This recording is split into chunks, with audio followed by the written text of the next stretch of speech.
حضرت ابو بکر صدیق رضی اللہ تعالیٰ عنہ کے بارے میں حضور نے حدیث کے اندر بڑی بشارتیں عطا فرمائیں۔ 12 بشارتوں کا ذکر کروں گا۔ نمبر 1، حضور نے فرمایا کہ جس بندے نے کسی دوزخ سے آزاد شخص کی زیارت کرنی ہو تو وہ میرے ابو بکر صدیق کو دیکھ لے۔ پھر حضور نے فرمایا کہ ابو بکر کی محبت اور ابو بکر کا شکریہ ادا کرنا میری امت کے اوپر واجب ہے، یعنی حضور نے ان کے بارے میں فرمایا۔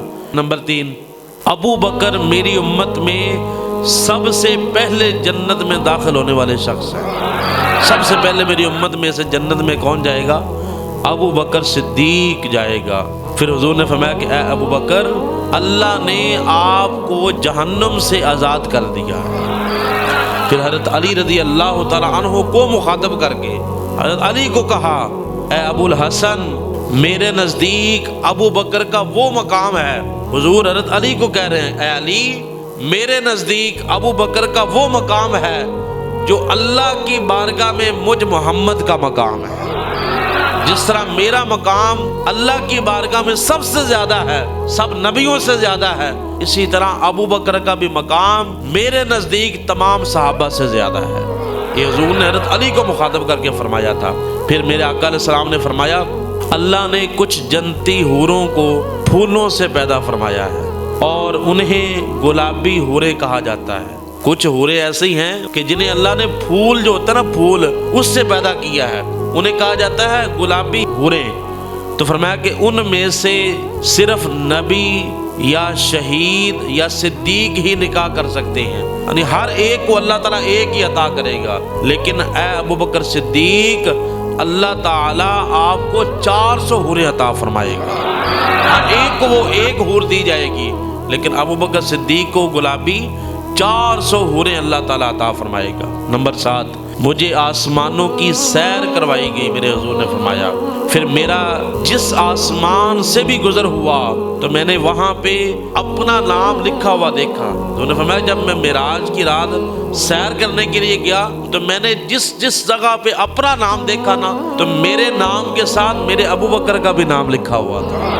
یہ آپ کا مقام ہے۔ پھر حضور فرماتے ہیں، مجھ پر جس نے بھی احسان کیا، میرے آقا علیہ السلام کی نبوت میں ساتھ دیا، دین پھیلانے میں ساتھ دیا، ہر لحاظ سے حضور پر جس نے بھی احسان کیا نا، تو میرے آقا علیہ السلام نے فرمایا کہ میں نے ہر ایک کے احسان کا بدلہ دنیا میں چکا دیا ہے، لیکن ابو بکر کے احسان اتنے ہیں، ابو بکر کے احسان بروز قیامت اللہ تعالیٰ خود چکائے گا۔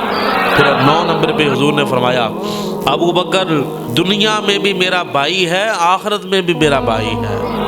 اللہ پاک اس پر رحم فرمائے کہ اس نے اپنی جان سے بھی میری مدد کی اور اپنے مال کے ساتھ بھی میری مدد فرمائی۔ آقا علیہ السلام نے یہ الفاظ ان کے لیے کہ اللہ تعالیٰ ان کے اوپر رحم فرمائے، کرم فرمائے کہ ابو بکر نے میری مدد کرنے میں کوئی کسر نہیں چھوڑی۔ نمبر 10 پہ حضور نے فرمایا، اے میرے صحابہ، ابو بکر پر کسی اور کو فضیلت نہ دینا، کیونکہ ابو بکر دنیا میں بھی اور آخرت میں بھی تم سب سے افضل ابو بکر کی ہی ذات ہے۔ یعنی حضور صحابہ کرام کو یہ نہیں کہ ان کو اکیلے میں سائڈ پہ کر کے کہو، اکیلے بھی کہا گیا ہو تو پھر بھی یہ فضیلت حاصل ہو جاتی ہے، لیکن جب بندوں کے اندر کہا جائے کہ جناب یہ بندہ میرا خاص ہے، اس کو کوئی جرات نہ کرے بات کرنے کی، تو اب ہر بندے کے کان کے نیچے بات کھڑک جائے کہ جناب کارسا نے بڑے سختی سے کہا ہے، اس بچے کو کچھ نہ کہا جائے۔ اور اگر میں اکیلے سائڈ پہ کہہ دوں کہ آپ یہ اعلان کر دو تو شاید کسی کو یقین آ جائے، کسی کو نہ آئے۔ تو حضور نے بھی صحابہ کرام کی موجودگی میں فرمایا، ابو بکر صدیق کہ ان پر کسی اور کو فضیلت نہ دو، اے میرے صحابہ، ان کا جو مقام ہے دنیا میں بھی تم سے افضل ہے، آخرت میں بھی تم سے افضل ہے۔ 11ویں نمبر پہ حضور نے فرمایا، میری امت کے لیے سب سے زیادہ مہربان کوئی ذات ہے تو ابو بکر صدیق کی ذات ہے۔ سب سے زیادہ میرے بعد میری امت کے اوپر جو شفقت کا ہاتھ رکھ سکتا ہے تو ابو بکر صدیق ہیں۔ اور آخری حضور نے فرمایا کہ اے ابو بکر صدیق، اللہ تعالیٰ قیامت کے دن ہر اپنے بندے کے اوپر اپنی عام تجلی فرمائے گا، لیکن اے ابو بکر تیرے اوپر اللہ تعالیٰ اپنی خاص تجلی فرمائے گا۔ یہ آپ کا مقام ہے۔